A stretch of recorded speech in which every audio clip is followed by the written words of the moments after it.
자, 우리가 지금부터 배울 내용은 물질 대사입니다. 물질 대사. 이거 하나만 끄자. 자, 물질 대사. 화학 두 번째 파트라고 생각을 하시면 되겠고, 가봅시다. 자, 간단해요. 물질 대사라고 하는 것은 어렵게 생각하실 것이 하나도 없습니다. 뭐냐면, 살아있는 생명체 안에서 생명체 내에서 일어나고 있는 모든 화학작용들을 우리는 통틀어서 화학작용, 화학반응들 통틀어서 다 물질대사라고 이야기합니다. 자, 우리 사람으로 굳이 따지자면은 호흡도 따지고 보면 화학반응 중에 하나죠. 왜냐하면 영양소와 산소를 이용하여 물과 이산화탄소, 에너지를 만드는 하나의 화학반응이니까요. 혹은 단백질을 만드는 것도 굳이 따지자면 물질대사라고 볼 수 있겠습니다. 그쵸? 그 다음에 또 뭐도 있느냐? 사람은 하지 않지만 식물들은 하는 게 하나가 있죠. 광합성도, 물과 이산화탄소, 그 다음 빛 에너지라고 하는 것을 이용하여 포도당을 생성하기 때문에 그것도 하나의 또 다른 물질대사라고 볼 수 있겠습니다. 됐나요? 좋아요. 자, 그러면 이 물질 대사라고 하는 것은 크게 두 가지로 구분할 수 있습니다. 첫 번째, 책에도 써 있죠. 동화작용이라고 하는 친구들이 있어요. 알겠죠? 자, 동화작용이라고 하는 것은요. 쉽게 생각을 하시게 되시면은 상대적으로 크기가 작은 분자를 이용하여 상대적으로 크기가 큰 분자로 만드는 현상을 이야기하는데요. 딱 두 글자로 생각하시면 굉장히 편합니다. 뭐가 있느냐? 합성이라고 생각하시면 돼요. 합성. 우리 방금 말로도 내가 한번 이야기했었어. 생명체 안에서 어떠한 합성을 한다? 첫 번째 뭐가 있었을까요? 당연히 광합성도 동화작용에 해당될 수 있을 겁니다. 두 번째, 식물과 동물이 동시에 하는 일 중에 하나 이것도 있다 그랬죠? DNA와 RNA를 이용한 단백질의 합성도 바로 이 동화작용에 해당할 거예요. 그죠? 아이고, 잠깐만. 아이고. 큰일 날 뻔했네. 자, 손가락이 아파서. 자, 이렇게 동화작용에는 이러한 내용들이 있는 거고 가장 큰 특징이 한 가지가 있습니다. 무슨 특징이 있냐면 합성하는 과정에서 우리가 꼭 머릿속에 넣어두셔야 될 내용이 한 가지가 있는데 이거를 그래프적인 설명으로 접근할 때가 있습니다. 뭐냐면 보통 X축에는 반응의 진행이라고 이야기를 해요. 따라서 시간이라고 봐도 괜찮습니다. 진행이라고 보시면 되겠고 Y축은 에너지의 양이라고 생각하시면 돼요. 에너지의 양입니다. 됐죠? 자, 동화작용은 에너지가 처음에는 많지 않다가 에너지가 증가하여서 이렇게 만들어지는 것을 우리는 동화작용이라고 이야기합니다. 우리 중3 때 이야기했어요. 화살표 왼쪽을 우리는 항상 뭐라고 이야기하느냐? 반응물이라고 이야기했죠? 그 다음 화살표 오른쪽은 뭐라고 이야기했냐? 생성물이라고 이야기를 했습니다. 지금 동화작용에서 그려놓은 그래프를 자세히 보게 되면은 반응물의 에너지 양보다 생성물의 에너지 양이 더 많아요. 그 뜻은 어떠한 물질을 생성하기 위해서 우리가 에너지를 어떻게 했다라고 볼 수 있을까요? 흡수했다고 볼 수 있는 겁니다. 따라서 동화작용은 에너지를 흡수한다라고 생각을 하시면 좋을 것 같습니다. 됐죠? 자, 이렇게 에너지를 흡수하는 거 우리 중학교 3학년 1학기 1단원 파트에서 공부했었습니다. 무슨 반응이라고 볼 수 있을까요? 에너지를 흡수한다, 흡열 반응이라고도 볼 수 있습니다. 이렇게 엮어서 나오기도 해요.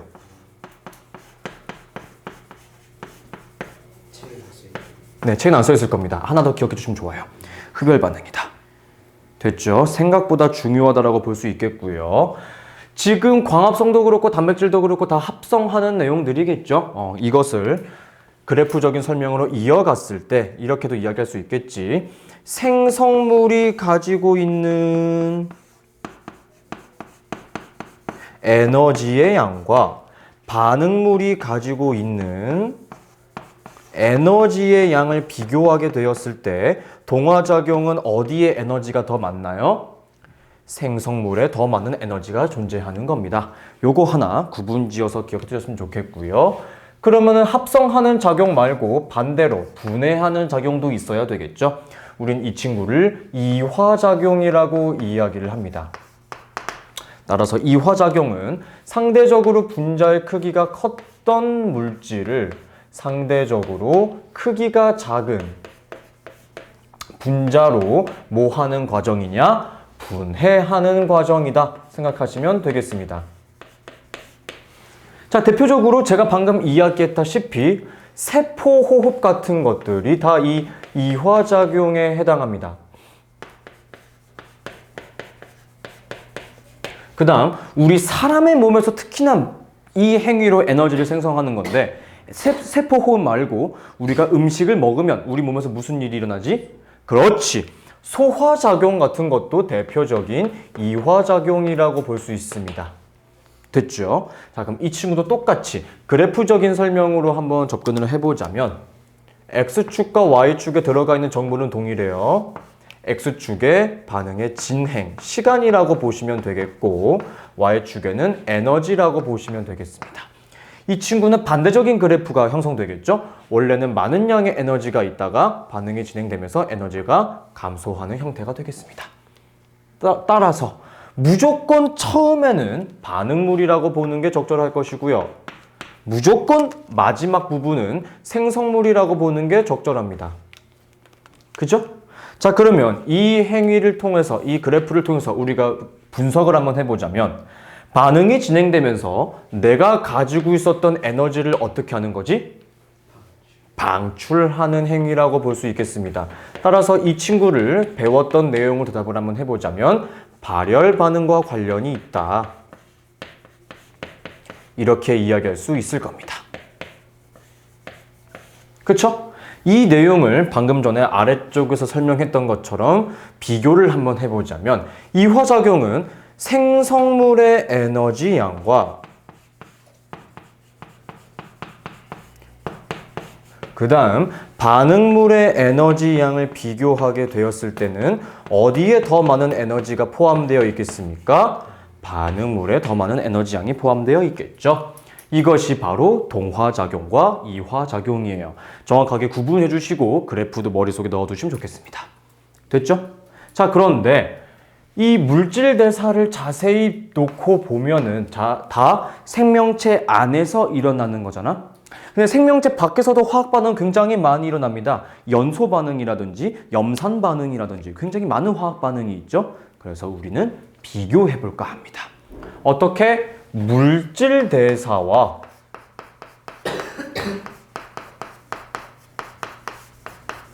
그 다음 이 공기 중에서 일어나는 화학 반응을 비교해 볼 거예요.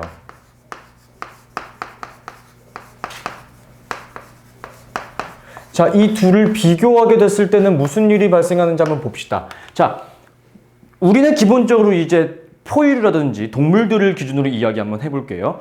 사람으로 한번 이야기해보자. 물질 대사 같은 경우, 자, 사람의 몸에서 세포 호흡이 일어나기 위한 온도. 조금 어렵게 내가 이야기를 했지만 편하게 생각해 봅시다. 지금 우리 사람도 세포 호흡 하고 있어요, 안 하고 있어요?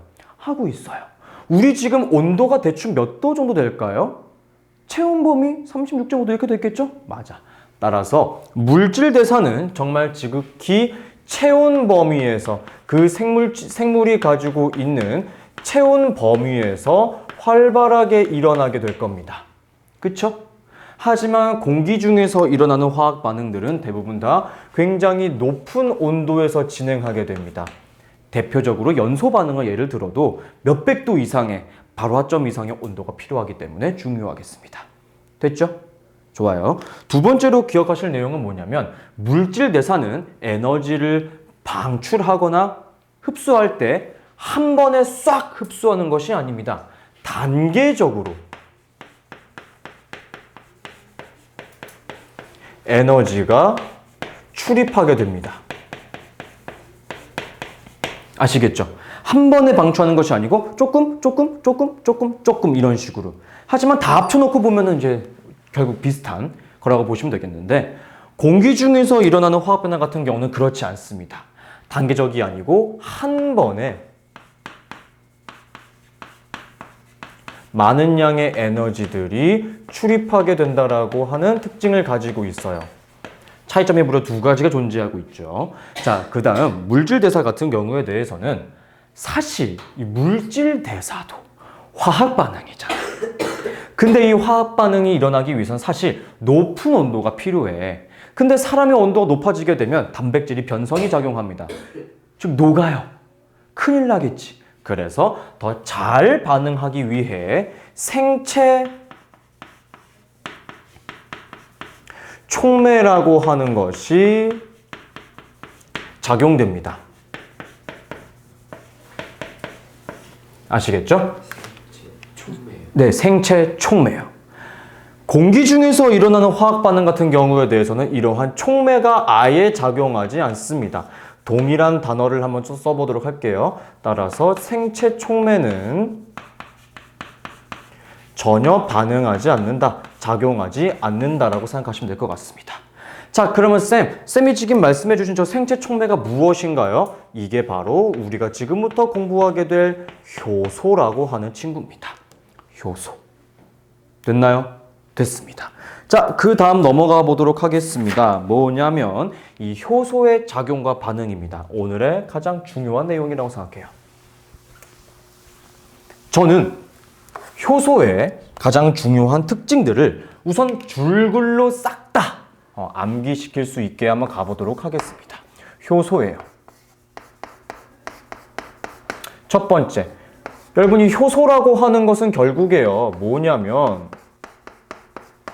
효소의 주성분입니다. 효소의 주성분은 단백질이에요. 굉장히 중요합니다. 단백질로 구성되어 있어요. 자, 생각을 한번 해보자. 단백질이라고 하는 친구는 열에 굉장히 약하다 그랬어. 우리 그래서 고기 구워 먹잖아. 그럼 성질이 어떻게 돼? 변했지. 따라서 이 효소라고 하는 친구는요, 너무 높은 열이 있어도 작용을 못하고요, 너무 낮은 온도에 있어도 작용하지 못합니다. 알겠죠? 따라서 굉장히 중요합니다. 두 번째, 효소의 작용 온도예요. 효소가 원활하게 작용하는 온도가 따로 정해져 있다는 거죠. 아시겠습니까? 자, 이 효소의 작용 온도는 너무나 당연하겠지만 온도가 높으면 높을수록 잘 반응할 거야. 그렇다고 막 60도, 70도 올라가면 될까? 안 되겠죠. 따라서 체온 범위 내에서 온도가 높을수록 좋다는 겁니다. 알겠습니까? 굉장히 중요해요.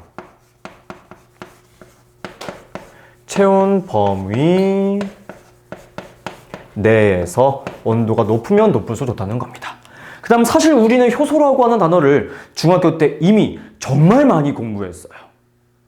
너 혹시 기억나는 단어 있니? 효소? 효소가 들어간 단어? 소화효소요. 아밀레이스, 펩신, 트립신, 라이페이스, 그러한 친구들이 다 효소였잖아요. 소화효소. 그쵸? 그래서 간단하게 얘기하면 이런 거예요. 우리 찬 거 먹으면 배가 아프고 소화가 잘 안 되죠. 그 이유가 뭡니까? 이런 이유예요. 그래서 우리 배 아플 때 배를 어떻게 해야 돼? 따뜻하게 해야 되지. 그 이유가 뭐야? 이런 것 때문이야. 효소가 잘 작용하기 위해서. 됐습니까? 좋아요. 세 번째로 말씀드리고 싶은 효소의 가장 중요한 특징 중에 하나는 바로 효소의 특징 중에 하나인데 필요한 이유가 바로 이것 때문입니다. 활성화 에너지를 낮춰주는 효과가 있어요. 조금 어려운 표현이 나왔죠. 활성화 에너지라고 하는 것은 뭐냐면은 예를 들어서 이런 거야. 우리는 불이 붙기 위해서 거의 한 400도에서 500도 이상의 온도가 필요하거든. 근데 예를 들어서 특정한 물질을 넣어줬더니 단 200도에서 불이 붙을 수가 있어. 그러면 많은 양의 에너지를 쓰게 되는 겁니까? 적은 양의 에너지를 쓰게 되는 겁니까? 적은 양이겠죠. 그러면 적은 양의 힘만 들여도 원하는 결과를 낳을 수 있겠지. 그것이 바로 활성화 에너지입니다. 즉, 우리가 원하는 결과를 낳기 위해서 필요한 에너지의 양을 줄여주게 되는 역할을 해주는 게 바로 효소다. 이렇게 생각하시면 되겠습니다. 됐죠? 자, 그 다음 네 번째 특징은 무엇이냐? 이 효소는요, 재사용이 가능합니다. 자, 무슨 소리냐? 우리는 보통 일반적으로 불을 피우기 위해서 나무를 불에 붙여볼게요. 다 타고 반응이 멈췄어. 더 이상 연소 반응이 일어나지 않아. 그럼 그 나무를 타고 난 남은 재를 또다시 불에 붙일 수 있나요? 불가능하죠. 맞아요. 하지만 이 효소라고 하는 친구는 재사용이 가능합니다. 즉, 반응 후에도 사라지지 않는다. 사라지지 않는다. 정말 중요한 특징 중에 하나입니다. 효소의 재사용. 됐습니까? 됐죠? 자, 마지막으로 기억해야 될 단어는 사실 우리가 머릿속으로 혹은 내용적인 부분은 중학교 때 공부를 했는데 이거를 단어를 예를 들어서 한번 해보도록 할게요. 뭐냐면은 기질특이성이라고 하는 친구가 있어요. 야, 이 세 친구는 단어들이 조금 복잡하죠? 자, 기질특이성이라고 하는 건데요. 자, 생각 한번 해봐. 아밀레이스는 어떠한 물질을 분해시켰습니까? 녹말, 탄수화물이요. 질문해볼게. 고기를 먹었을 때 들어오는 단백질은 아밀레이스가 분해할 수 있나요? 못해요. 지방을 분해시킬 수 있나요? 못해요. 펩신과 트립신은 단백질을 분해하는 소화효소입니다. 탄수화물을 분해시킬 수 있나요? 안 돼요. 지방을 분해시킬 수 있나요? 더더욱 못하죠. 그것이 바로 기질특이성입니다. 뭐냐면 예를 들어서 A라고 하는 효소는 반드시 A라고 하는 물질하고만 반응을 하는 거예요. 즉, 탄수화물을 분해시키는 소화효소는 탄수화물만 분해시킬 수 있다는 겁니다. 다른 물질과 반응을 해야 안 해요? 안 한다는 거죠. 네, 그렇게 기억해 두시면 되겠습니다. 다른 물질과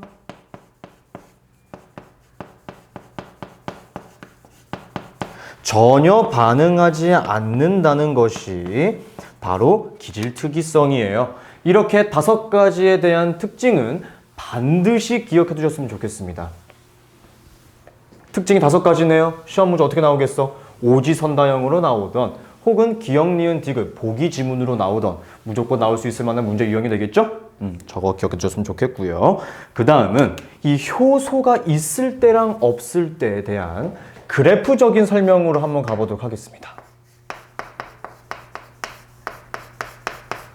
아시겠습니까? 자, 실제 보통 교과서나 문제집에서는 그래프의 모양이 하나만 그려져 있거든요. 알겠죠? 근데 저는 2가지를 다 그려볼 예정입니다. 자, 첫 번째, 가장 먼저 할 것은 그래프 이렇게 그려보도록 할게요. 아까 전에 했었던 그 그래프의 모양과 동일합니다. X축은 반응의 진행이라고 할 것이고 Y축은 에너지라고 한번 해볼게요. 아시겠습니까? 가볼게요. 첫 번째는 이렇게 되는 그래프가 하나가 있고요. 한 친구는 이렇게 되는 그래프 형태가 있습니다. 됐나요? 됐죠? 자, 지금 이 첫 번째 시작했던 부분이 바로 뭐가 되겠습니까? 여기가 바로 반응물이 되겠죠? 네, 여기가 바로 반응물일 거예요. 그 다음 자연스럽게 이 마지막 도착 지점에 있는 여기가 바로 뭐가 되겠습니까? 네, 생성물이 될 거예요. 됐죠? 자, 여기서 얼마나 높게 올라갔느냐가 키포인트겠지. 봐봐. 파란색이 더 많이 올라갔니? 빨간색이 더 많이 올라갔니? 파란색. 그럼 파란색은 생성물로 가기 위해서 에너지의 양이 많이 필요한 거야? 적게 필요한 거야? 많이 필요한 거야. 그럼 이 많이 필요하다는 소리는 활성화 에너지가 많이 필요한 거겠죠. 그럼 당연하게 파란색은 효소가 있는 거야? 없는 거야? 없는 거죠. 활성화 에너지가 높은 거니까. 그럼 빨간색이 바로 어떻게 이해할 수 있겠습니까? 효소가 있는 거라고 판단하시면 되겠죠? 됐나요? 네, 이겁니다. 좋아요. 자, 그 다음 두 번째로 말씀드리고 싶은 것은 바로 이거예요. 첫 번째. 쌤, 그럼 활성화 에너지라고 하는 것은 어떻게 판단하는 건가요? 가보도록 합시다. 첫 번째. 활성화 에너지의 판단 방법입니다. 간단해요. 반응물로부터 최고점까지 최대한 멀리 올라간 곳까지가 바로 활성화 에너지입니다. 그럼 가볼게요. 효소가 있는 경우 같은 경우에 대해서는 여기서부터 여기까지가 활성화 에너지가 되겠죠.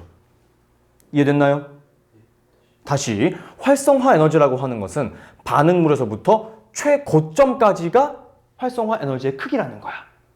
그럼 빨간색은 반응물에서부터 최고점이 여기서 여기까지니까 요만큼이 바로 활성화 에너지가 될 거고, 효소가 없는 경우 같은 경우에 대해서는 이 위에서부터 여기까지가 바로 활성화 에너지가 되겠죠. 됐나요? 좋아요. 그 다음으로 우리가 기억해야 될 것은 바로 반응열이라고 하는 겁니다. 자, 반응열이라고 하는 친구의 정의는 무엇이냐? 바로 출입한, 들어오거나 나간 에너지의 양을 이야기하는 것이고, 이 반응열을 구하는 방법은 반응물과 그 다음 생성물까지의 에너지 총량 차이라고 생각하시면 됩니다. 됐나요? 됐나요? 그러면 어찌됐든 효소가 있던 효소가 없던 결국에 생성물을 만들어내긴 했기 때문에 이 위에 있는 점선부터 아래쪽에 있는 점선까지가 바로 뭐가 되겠습니까? 반응열이 되는 거야. 알겠지? 근데 잘 봐봐. 그럼 여기서부터 이 아래까지는 뭘까? 아무짝에도 필요 없는 내용인 거예요.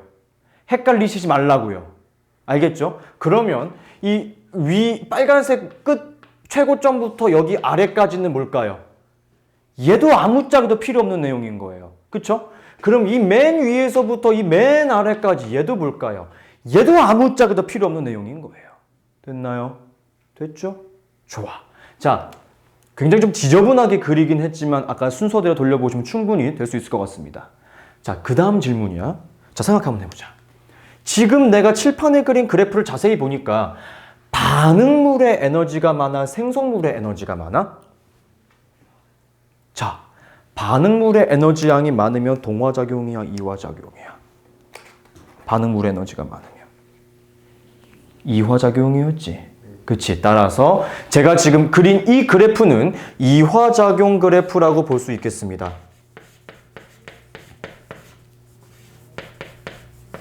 그죠? 그죠? 보통 책에는 이화작용과 관련된 그래프만 많이 나와 있을 거예요. 따라서 저는 이왕이면 동화작용과 관련된 그래프도 같이 한번 그려볼까 합니다. X축은 당연히 반응의 진행 상태가 될 것이고 Y축은 에너지의 양이라고 하겠습니다. 됐죠? 자, 내용은 똑같이 한번 가볼게요. 이런 식으로. 오케이? 그 다음 이런 식으로 되는 겁니다. 됐나요? 지금 누가 봐도 더 많은 양의 에너지를 사용해서 생성물을 만든 게 누구야? 파랑색 그래프야. 따라서 파랑색 그래프가 바로 효소가 없는 그래프라고 판단하시면 되겠고, 빨간색이 바로 효소가 있는 그래프라고 볼 수 있겠습니다. 자, 조금만 따라오면 돼. 자, 그 다음 아까부터 이야기했죠. 활성화 에너지라고 하는 것은 반응물에서부터 최고점이라 그랬습니다. 그쵸? 따라서 이 동화작용에서는 여기서부터 여기까지가 활성화 에너지가 될 겁니다. 효소가 있는 경우에. 그죠? 그 다음은 여기서부터 여기까지가 바로 효소가 없는 활성화 에너지가 될 거예요. 그죠? 좋아요. 그 다음 반응열은 반응물에서부터 생성물까지 에너지 차가 있기 때문에 여기서부터 여기까지가 반응열이 되겠죠. 구분됩니까? 됐죠? 정확하게 기억해 주셨으면 좋겠고 이 친구가 바로 무슨 그래프다? 동화작용 그래프다.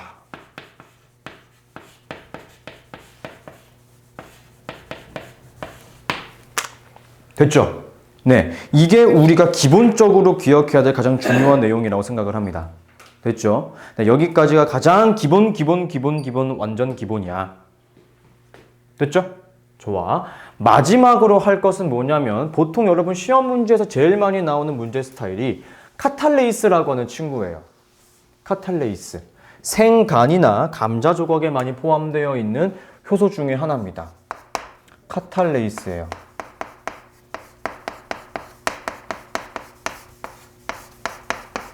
자, 이 카탈레이스 실험을 우리가 이해하기 위해서는 가장 먼저 이 친구부터 기억을 하셔야 되는데 과산화수소라고 하는 친구가 있어요.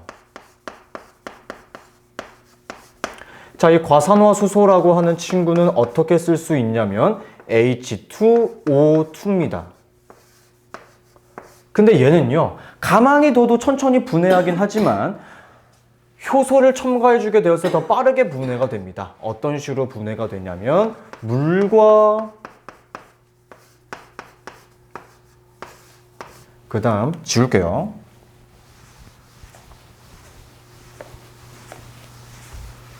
그 다음 물과 산소로 분해가 됩니다.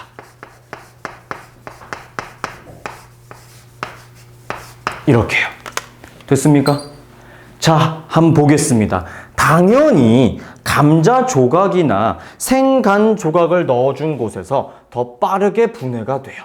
따라서 카탈레이스가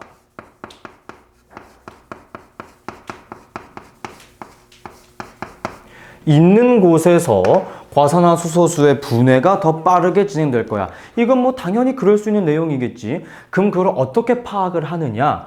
풍선이 더 빵빵해질 겁니다. 풍선의 크기가 더 빵빵해지는 거예요. 삼각 플라스크에다가 풍선을 끼우기 때문에 그렇습니다. 그렇죠?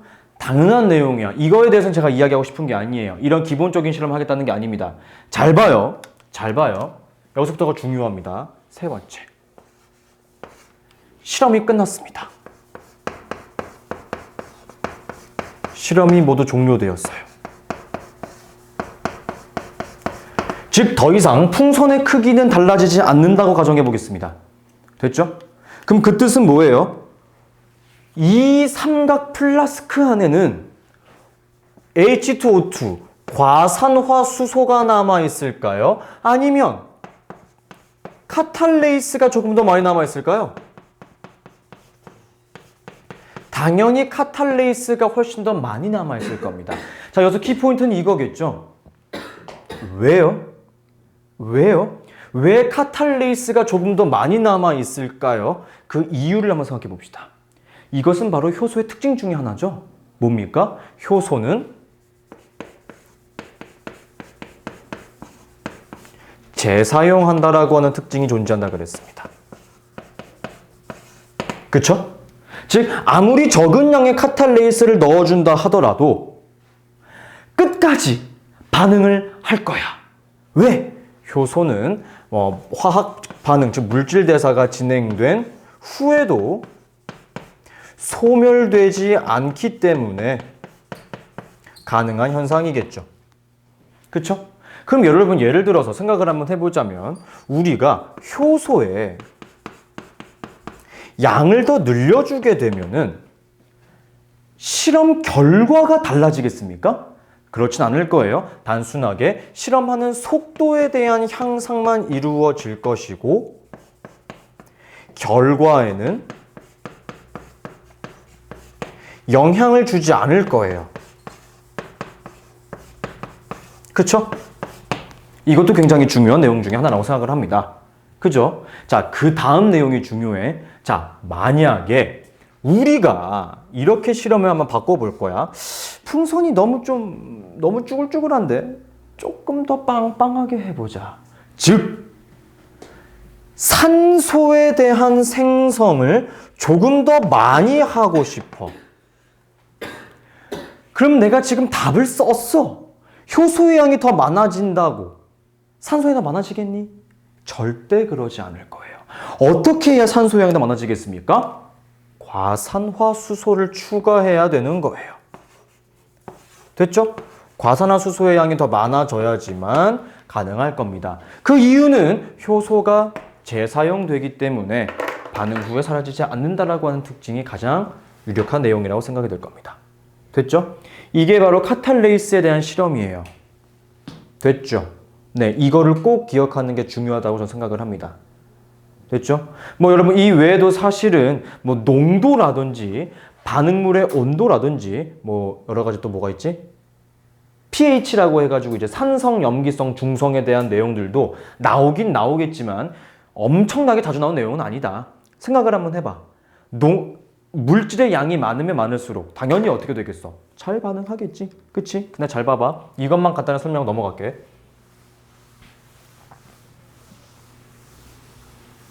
당연한 내용이겠지만 물질의 양 혹은 물질의 농도가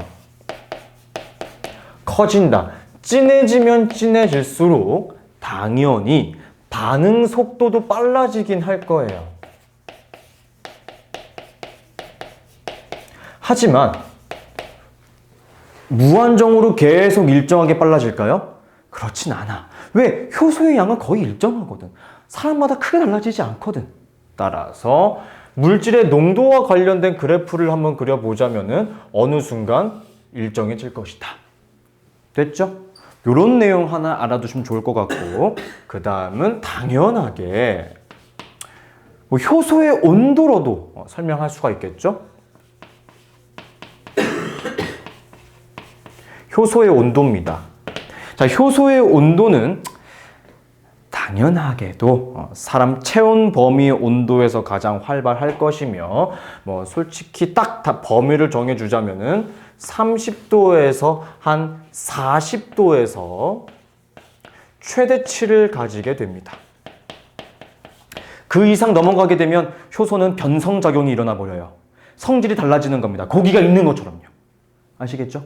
이런 것까지 하나 기억해 놓으시면 완벽하겠습니다. 됐죠? 10분 정도 쉬었다가 문제 풀이 진행하도록 하겠습니다.